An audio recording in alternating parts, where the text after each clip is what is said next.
Good morning, Dan and Amy. Well, last night's debate, of course, the issue of Trump's tax returns, as leaked by the New York Times, came up. And this was the exchange from Pence and between Pence and Kaine when they weren't being interrupted. Kaine by the moderator and Pence by Kaine and the moderator. See if this puts the issue to bed for you and for the respective campaigns. Donald Trump is a businessman, not a career politician. He actually built a business. Those tax returns that came out publicly this week showed that he faced some pretty tough times 20 years ago. His tax returns that showed he went through a very difficult time, but he used the tax code just the way it's supposed to be used, and he did it brilliantly. How do you? Yeah, and then so will Hillary have the temerity to continue prosecuting this line of attack going into Sunday night's town hall debate style format? We put that question to David Freddoso from the Washington Examiner, opinion editor at WashingtonExaminer.com. David, thanks for joining us. Hey, thanks so much for having me. So what about that? Are we going to continue to have the tax return be a central discussion point for as long as Hillary and Tim Kaine can provide air underneath it? Well, I should certainly think so. I mean, we have this tradition, at least in modern times, of people disclose their tax returns so that everybody knows where's their money coming from. And,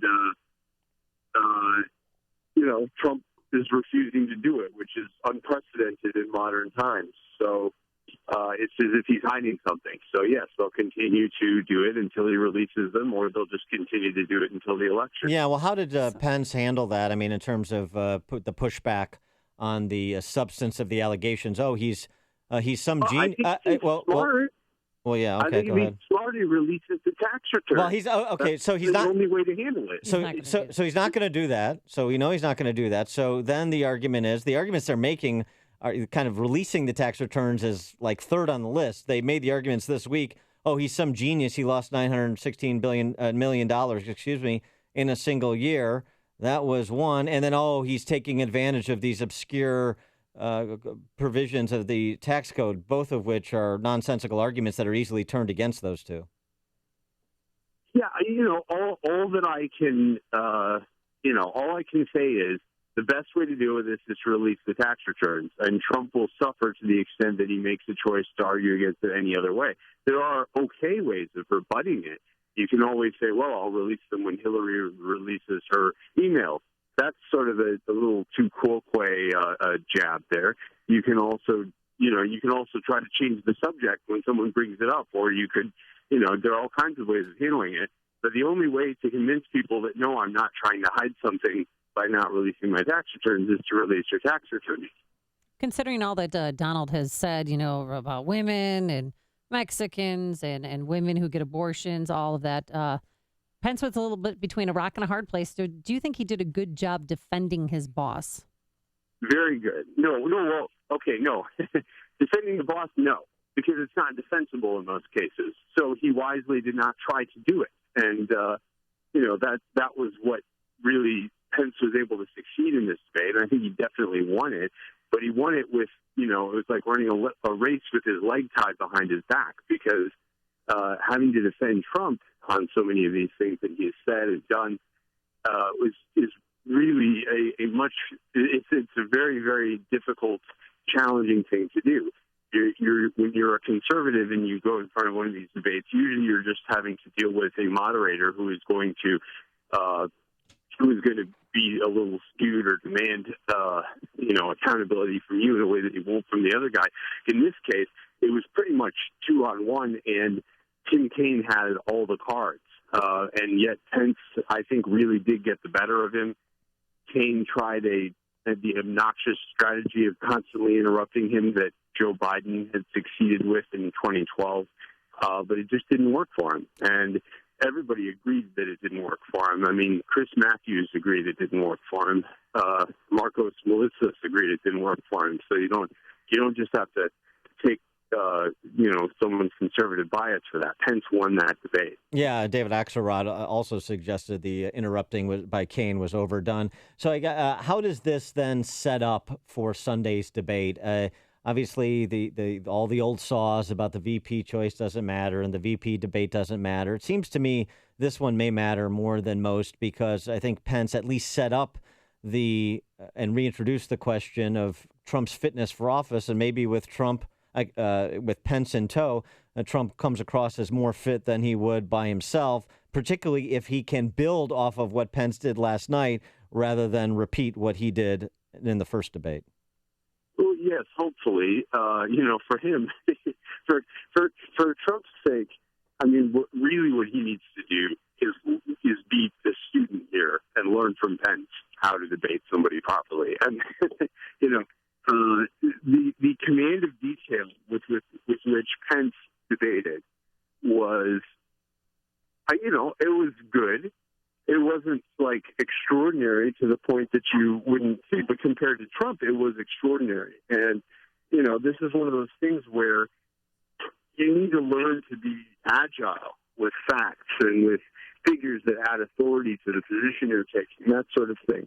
Trump's first performance was not anything like that. And, if he wants a good example of how to debate, he can look back at this one and look at how Mike Pence did it. Yeah, but Governor Pence practiced. I mean, he held several mock debates where Governor Scott Walker from Wisconsin was playing the role of Tim Kaine, and they did different role plays where both the moderator and Tim Kaine, Scott Walker, were attacking him and his response, because he did a brilliant job of not letting anything get under his skin because he was tested on a number of levels. And I thought he showed yesterday that he was his own man. He was his own person. And I think that this will help if he ever wants to run for president, say in maybe 2020.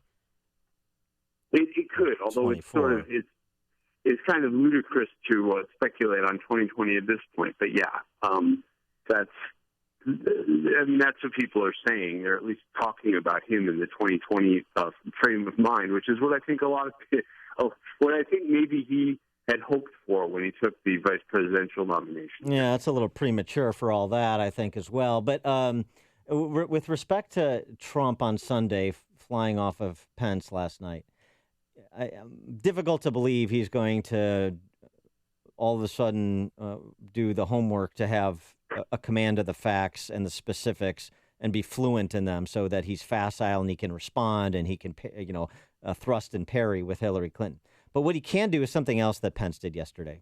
He can impose upon the other side what substantively their position is and then argue against it. And I thought this came out the best when Pence basically said, look, I get it, Tim Kaine. You guys are for open borders and amnesty. I get that. That's what you're for. And we're for something different. Here's what we're for. And that's what you want. And now the American people can make a choice. At minimum, Trump should be able to frame the contrasts at a 30,000-foot level. I suppose I didn't necessarily think he failed to do that in the first debate, but sure. And the best moment of the debate for Mike Pence, you talk about the characteristics of Pence being, poised and being humble, okay. But in terms of answers that Donald Trump should really study, I think one is immigration, another one is Putin. Other suggestions that you have besides all of them? Well, what can Trump study? I think the list is almost unending, to be honest. But there was a moment in the debate where I really thought that Pence had Kaine. And it was when he started talking about Hillary Clinton and her emails and what she had done with them. And Kaine's response was essentially, well, look, she beat the rap, and they decided not to prosecute her. Right. Which, the way he said it just made me laugh. He didn't say she beat the rap, but that was what came right to my mind. Well, look, she beat the rap, so you can't, you don't get to decide on this. And I just thought that was the way he answered it was just horrible and, didn't reflect well on her. All right. He is David Freddoso, opinion editor for the Washington Examiner, WashingtonExaminer.com. David, thanks for joining us. Appreciate it. Hey, thanks so much for having me. And he joined us on our turnkey.pro answer line.